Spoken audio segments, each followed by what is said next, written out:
তারা আমাদের দেশ ছেড়ে চলে গেল, এই ধারা অব্যাহত আছে।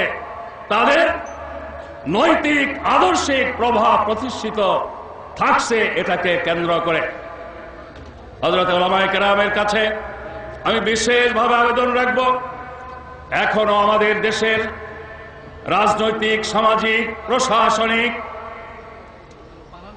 স্নায়ু কেন্দ্রগুলো আধুনিক শিক্ষিত ব্যক্তিদের নিয়ন্ত্রণে আছে।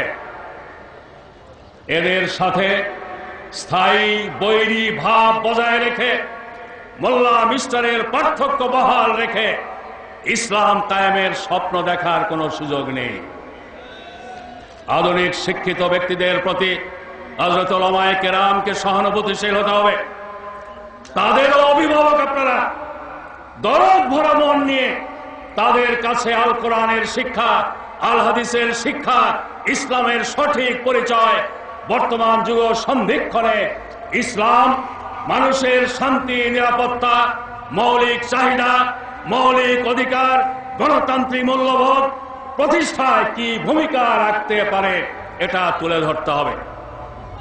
আজকের দিনে স্লোগান, গোটা বিশ্বব্যাপী জনপ্রিয় স্লোগান, গুড গভর্নেন্স, সুশাসন, ট্রান্সপারেন্সি, স্বচ্ছতা, অ্যাকাউন্টেবিলিটি, জবাবদিহিতা, সেই সাথে দারিদ্র্য বিমোচন সহ আরো অনেক কথা। হযরত উলামায়ে কেরাম, আজকে সুযোগ এসেছে ইসলাম ছাড়া সুশাসনের নিশ্চয়তার কোন আদর্শ দিতে পারে না, যুক্তির মাধ্যমে এটা তুলে ধরা। প্রশাসনিক, আর্থসামাজিক কর্মকাণ্ডে স্বচ্ছতা, জবাবদিহিতা নিশ্চিত করার ক্ষেত্রে ইসলামের কোনো বিকল্প নেই। আজকে সুযোগ এসেছে মানুষের কাছে এটা তুলে ধরার। আপনাদেরকে আজ এই দায়িত্ব বহন করতে হবে। হযরত উলামায়ে কেরাম দুনিয়াব্যাপী ইসলাম নিয়ে বিভ্রান্তির একটি সূত্র তারা পেয়েছে জিহাদ সম্পর্কে কিছু ব্যক্তিদের অপব্যাখ্যাকে কেন্দ্র করে। জিহাদ মানে যুদ্ধ নয়, জিহাদ একটি ব্যাপক জিনিস। ইসলাম কায়েমের জন্য, মানুষের সমাজে শান্তি, কল্যাণ, ন্যায়, ইনসাফ প্রতিষ্ঠার জন্য, অন্যায়, অনাচার, দুরাচার, পাপাচার, শোষণ মুক্ত সমাজ গড়ার জন্য সর্বাত্মক প্রচেষ্টার নাম জিহাদ। এক শ্রেণীর বিভ্রান্ত ব্যক্তিরা, অল্প শিক্ষিত, অশিক্ষিত ব্যক্তিরা জিহাদকে কিতাল নামে অভিহিত করছে। কিতাল আর জিহাদের মৌলিক পার্থক্য হযরত উলামায়ে কেরামকে মানুষের সামনে পরিষ্কার করতে হবে। আমার আজকের দৃশ্য দেখে মনে পড়ে, উপমহাদেশে স্বাধীনতা আন্দোলনের, ব্রিটিশ বিরোধী আন্দোলনের একটি পর্যায়ে রঙ্গিলা রসুল নামে একটি বই লিখেছিল স্বামী শ্রদ্ধানন্দ। রসুলকে ব্যঙ্গ করা হয়েছিল। একজন মুসলমান আবেগ আপ্লুত হয়ে তাকে হত্যা করেছিল। আর গান্ধীর মতো, মহাত্মা গান্ধীর মতো ব্যক্তিও এটাকে কেন্দ্র করে ইসলামের বিরুদ্ধে কথা বলার সুযোগ পেয়েছিলেন। ইসলামের ইতিহাস থেকে রক্তের গন্ধ আছে এটা বলার প্রয়াস পেয়েছিলেন। সেই সময় উপমহাদেশের মুসলিম উম্মার দিকপাল হযরত মাওলানা মুহাম্মদ আলী জওহর আক্ষেপ করে বলেছিলেন, ইসলামের জিহাদের সঠিক পরিচয় যুক্তির সাথে তুলে ধরার মতো কোন আলেম কি এদের উপমহাদেশে নেই?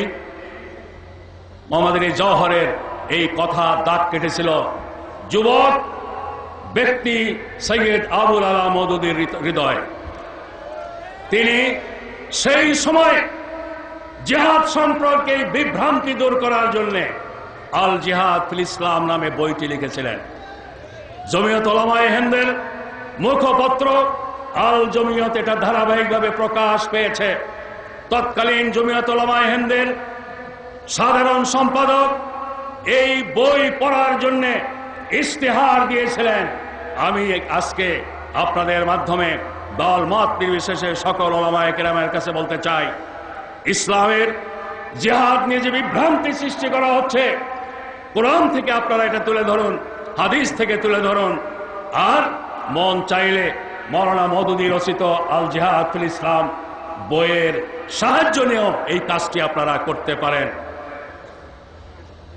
প্রিয় ভাইয়েরা, আজকে ইসলামের ব্যাপারে নারী সমাজকেও বিভ্রান্ত করা হচ্ছে। নারী অধিকার ইত্যাদি নাকি ইসলামে নেই। উলামায়ে কেরাম, ইসলামের অনুকূল পরিবেশ সৃষ্টি করতে হলে আধুনিক শিক্ষিত ব্যক্তিদের মন থেকে ইসলামের ব্যাপারে ভয় ভীতি, শরিয়া আইনের ব্যাপারে ভয় ভীতি দূর করার জন্য যেমন যুক্তিগ্রাহ্য বক্তব্য দিতে হবে, তেমনি এই দেশের নারী সমাজের কাছেও ইসলামের সঠিক শিক্ষা, সঠিক ব্যাখ্যা, সঠিক পরিচয়, নারী সমাজকে মানুষের মর্যাদা ইসলামই দিয়েছে।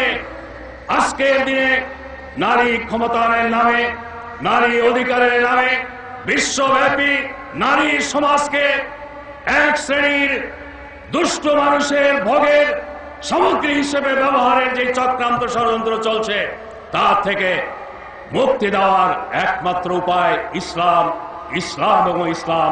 তাই ইসলাম সর্বস্তরের মানুষের যে অধিকার দিয়েছে, বিশেষ করে নারী সমাজ যে অধিকার দিয়েছে, উলামায়ে কেরামের বক্তব্যে সে বিষয়টিও আসতে হবে।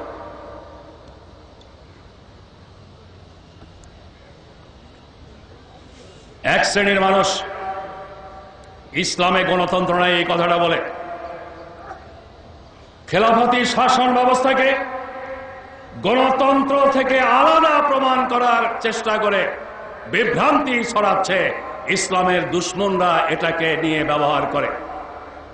আমি ব্যাপারেও পরিষ্কার বলতে চাই, আমাদের পরম শ্রদ্ধেয় সভাপতি আপনাদেরকে বলেছেন আল্লাহ রসুল মদিনায় ইসলাম প্রথম কায়েম করেছেন। এটা মদিনাবাসীর স্বতঃস্ফূর্ত সমর্থনের ভিত্তিতে, এটাই গণতন্ত্র।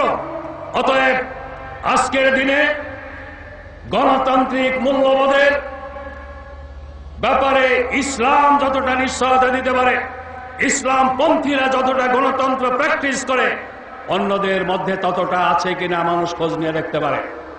তাই গণতন্ত্রের সাথে ইসলামের সংঘর্ষ দেখাবার মাধ্যমে যারা বিভ্রান্তি, ফিতনা ফাসাদ সৃষ্টি করতে চায়, তাদের বিভ্রান্তি থেকেও দেশবাসীকে মুক্ত রাখার ব্যাপারে আপনাদের ভূমিকা পালন করতে হবে। আন্তর্জাতিক পরিস্থিতির পাশাপাশি আমাদের জাতীয় রাজনীতিতে আপনাদের কিছু করণীয় আছে।